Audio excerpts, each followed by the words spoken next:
Енді қадірлі оқырмандар білесіздер, осының алдында 15 миллион теңгеге салып кеткен мектеп жайында пост жариялап, айналасы өзі бір-екі аптадан соң мемлекеттің меншігіне қайтарылып, сол мектеп келіп жатыр, біздің кішкене тамақ ауырып тұр. Үлкен өнер, мылқау мектеп, өнер ордасы ашылыпты.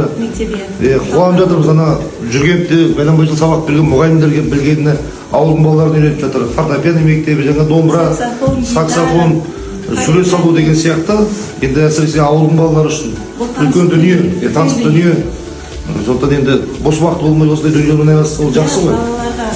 Тәрбие жағынан да, сондықтан осы нәрсені қолға алып, осындай бір кішігірім ауданға, ауылға, үлкен ауданның бір мектебін көшіріп жатқан, біз мына аудан әкіміне де алғысын айтып келдік. Қазір бәрі енді штатқа кірді ол мұғалімдер, гитарадан сабақ беретін мұғалім, Мозарт группасы бар ғой, сол жердегі ансамблінде 20 жыл қызмет еткен мықты гитарист, Қытайдан келген кісі.